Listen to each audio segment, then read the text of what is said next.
¿Qué tal? ¿Cómo están? Abrimos nuevamente esta transmisión en vivo para el SQ Play y vamos a dialogar y vamos a traer justamente sobre esta mesa de trabajo, si se quiere, un tema bastante delicado que tiene que ver con el bullying en los adolescentes.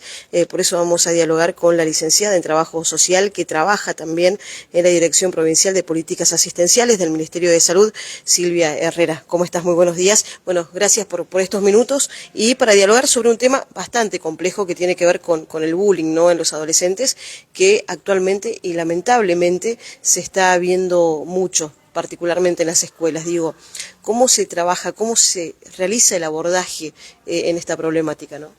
Bueno, buenos días, muchas gracias por esta invitación. Bueno, aquí principalmente es entender qué es lo que está pasando, digamos, como en el entorno de estos niños, niñas y adolescentes que de alguna manera están manifestando, ¿no?, esta conducta de agresividad y violencia contra otros. Es importante poder tener en cuenta y poder ubicar cuáles son aquellos condicionantes, ¿no?, que llevan al niño a ejercer como esa manifestación. Y cómo se lo aborda tanto en el contexto familiar como en el contexto de escuela, en el contexto de clubes, digamos, en los distintos espacios en los cuales los niños ni adolescentes pueden transitar.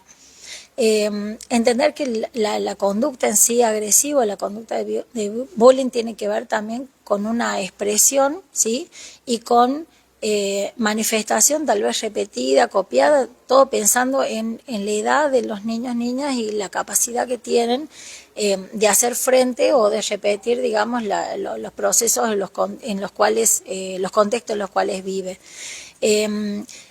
Podemos tener algunos indicadores que nos muestren como el inicio de esas conductas o algunos malestares que puede estar transitando este niño o niña, tal vez retraimiento, tal vez aislamiento, ¿sí? O una inasistencia o la asistencia pero una respuesta un poco agresiva a veces en el tono de voz. Siempre es importante escuchar al niño primero, niño, niña, qué es lo que tiene para decir, ¿no? Escuchar, preguntar, darle un espacio de alojamiento. Por ahí las recomendaciones es, como siempre, digamos, cuando un niño pasa al frente, ¿viste?, te llevan a la dirección, eso vuelve a estigmatizar, ¿no?, y a visibilizar en los otros que algo está pasando.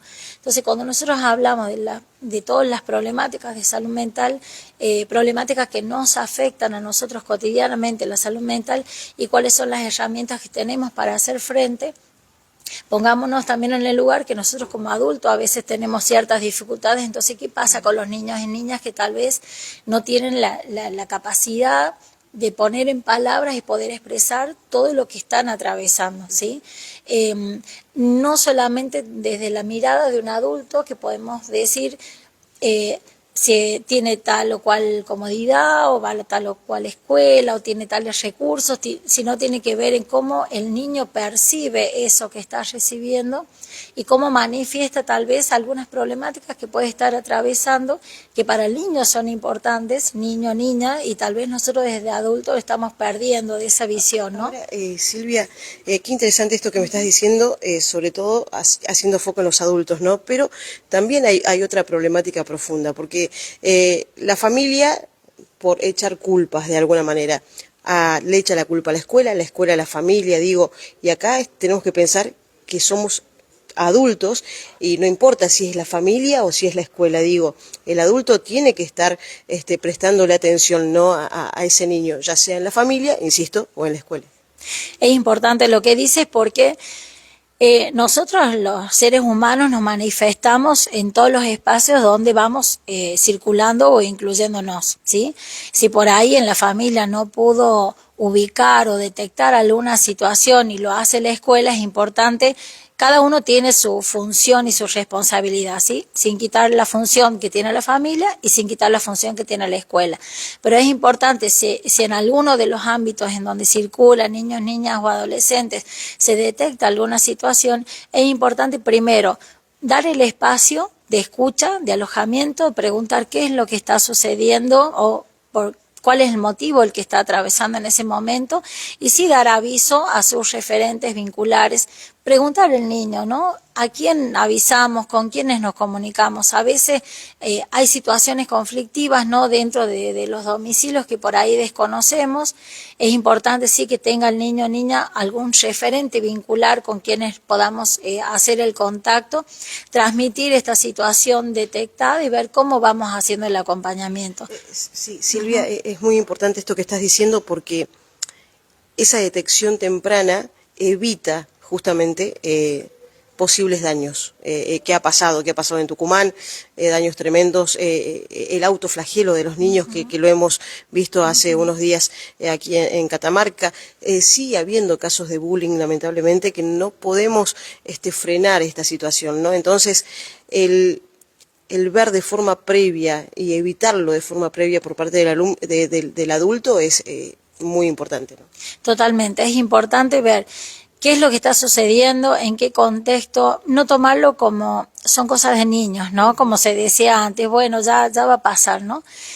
Sino dar el espacio, poder hablar, tal vez generar algunos espacios de talleres dentro de la misma aula o de la misma escuela, ¿sí? ¿Por qué? Porque si nosotros vamos fortaleciendo la autoestima de los niños, vamos fortaleciendo los modos de vincularse con otros y aprendiendo otros modos de vincularse, esto puede ir disminuyendo, ¿sí? No son como recetas mágicas, ¿sí? Depende también de cuánto es el compromiso como adultos que tenemos desde el lugar que estemos ocupando en ese momento y cuánto también es el compromiso de la familia o de sus referentes vinculares para poder escuchar y poder acompañar esos procesos, ¿sí?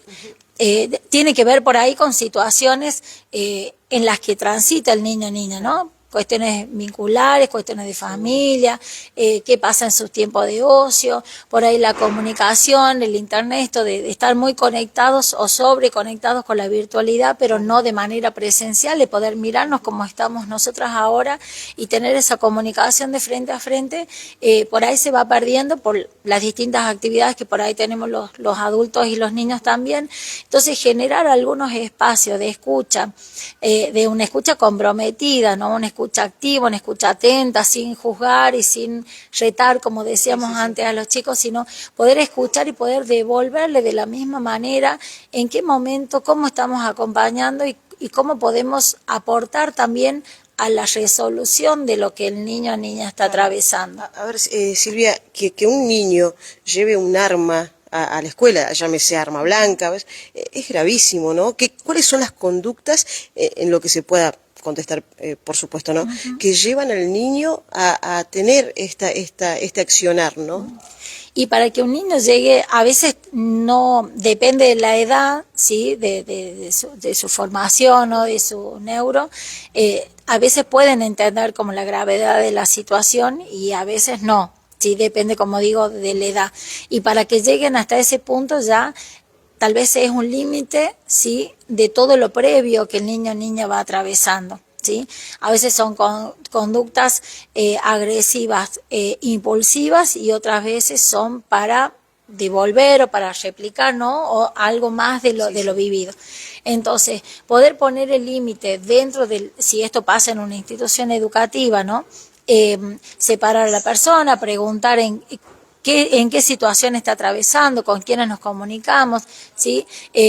Más allá del pensar como tal vez una conducta delictiva, y estamos hablando de niños, niñas, ¿no? Estamos hablando que con su capacidad mental y de entendimiento, ese límite que está sintiendo el niño, niña, a lo que tal vez está recibiendo o la forma de manifestar lo que está ocurriendo, ¿sí? Entonces, poder generar los espacios de escucha, poder hacer la comunicación con otros. Tal vez el niño o niña sí necesita una atención especializada, una atención particular, una atención en consultorio, pero sí, ¿qué hacemos para acompañar todo el proceso de lo que ocurre en la escuela? Porque no es solamente un hecho, sino cómo lo viven el resto del alumnado. Si hablamos de un establecimiento educativo, cómo lo vive el resto del alumnado, cómo queda, digamos, como con esa sensación tal vez de temor y otros tal vez de replicar, bueno, si eso fue un modo de responder, yo también puedo hacerlo, ¿no? Claro. Entonces hay que estar atento a lo que cada niño o niña vaya transmitiendo, tanto en su discurso, no sé si baja las notas, si sube las notas, si conversa mucho, todo el cambio actitudinal de lo que el niño o niña generalmente es, ¿no? Si hay un cambio de conducta, un cambio de emoción, un cambio de actividades que a nosotros nos llame la atención, siempre es importante prestarle atención, valga la redundancia, a lo que instintivamente lo sentimos y además consultar y preguntar, no presuponer, sino consultar, preguntar y hacer el espacio. Te voy a mencionar una frase cuasi trillada si se quiere, pero pasa, ¿no?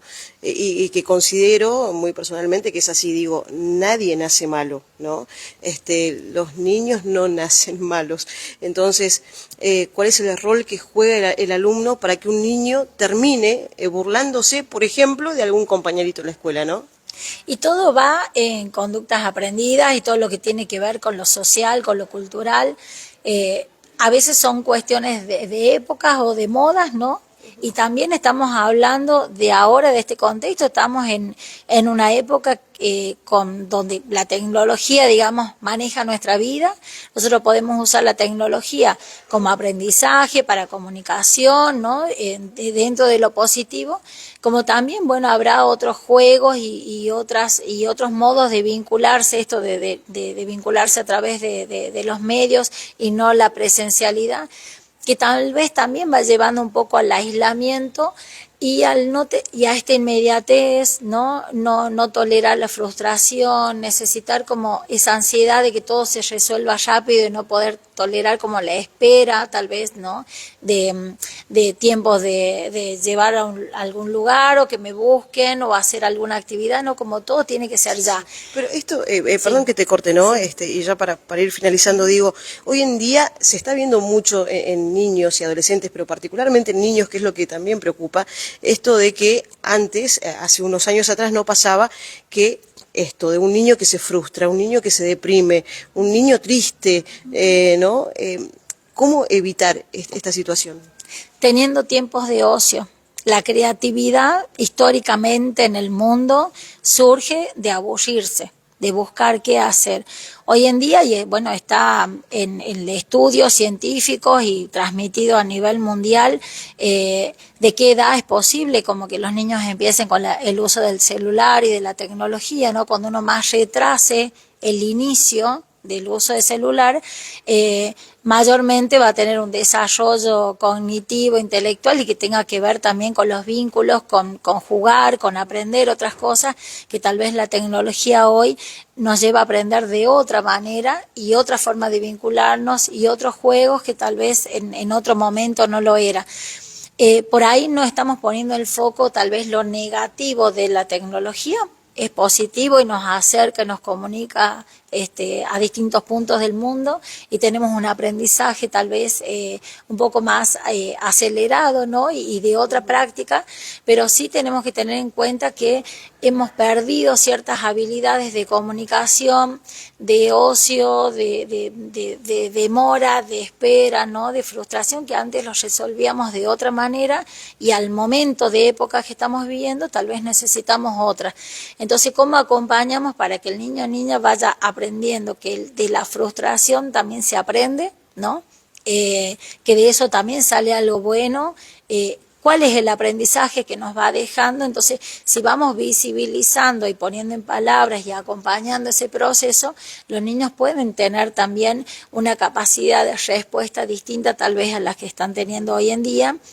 Tolerar esto a la frustración, tolerar, no sé, pasó incluso después de pandemia esto de pararse frente al aula, hacer una exposición, rendir parciales, ¿no? Todo lo que surgía emocionalmente a las personas, porque ya habíamos perdido este espacio de asistir a lugares concurridos, de hablar en público, ¿no? Uno va perdiendo como ciertas capacidades que fue propio de la pandemia, pero después tenemos que volver a retomar esa comunicación, ¿no? Ahora, para cerrar, digo, ¿qué hace el Estado? Es lo que se pregunta por ahí mucha gente también, ¿no? ¿Qué hace el Estado frente a estas situaciones?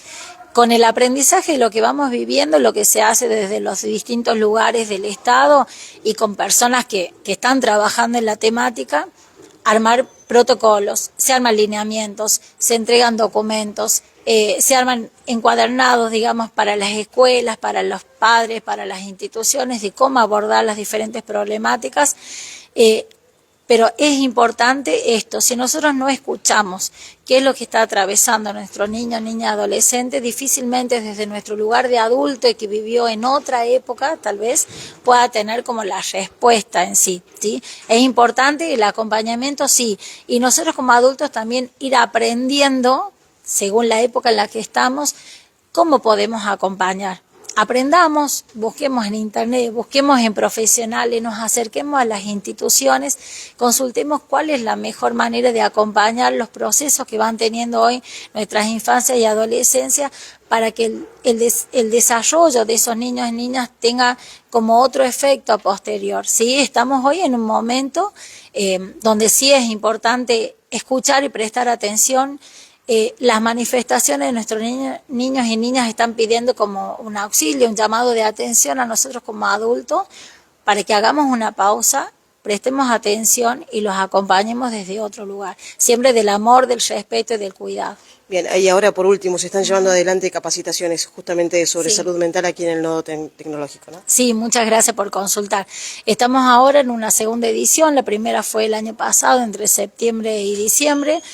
Esa vez, el año pasado, fue para centros de salud de nivel de Capital, Valle Viejo y El Rodeo. En este caso tiene una resolución ministerial, entonces quisimos ampliar la capacidad de participación, porque así fue lo que nos solicitaron desde el interior de la provincia, entonces lo pudimos hacer aquí en el Nodo. Hoy fue el primer módulo, son 6, 3 en octubre y 3 en noviembre, como dije, como tiene resolución, tiene una certificación también por la cantidad de horas. Hoy fue el primer módulo y esperamos que se siga sumando, se sigan inscribiendo. Esta vez está abierta no solo para el sistema de salud, sino para todas las instituciones y organizaciones que deseen participar.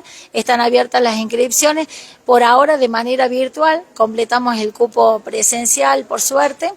Así que bueno, los esperamos también acompañar. Hablamos de salud mental en general, salud mental comunitaria y las diferentes situaciones y problemáticas que podemos atravesar los seres humanos en las distintas etapas de nuestra vida. Silvia, muchísimas gracias y agradecerte particularmente por querer dar a conocer y charlar y conversar sobre un tema tan delicado como el bullying, ¿no? Y que lamentablemente nos está atravesando a todos como adultos y también particularmente en las escuelas. Así que muchísimas gracias por estos minutos y por las recomendaciones también que has brindado. Muchas gracias por la entrevista y un saludo a ustedes y a toda la audiencia. Ahora sí, cerramos la transmisión. Silvia Herrera, licenciada en Trabajo Social, que es integrante también de la Dirección Provincial de Políticas Asistenciales del Ministerio de Salud, hablando sobre este tema, el bullying en los niños y adolescentes. Ahora sí cerramos la transmisión y volvemos en cualquier momento.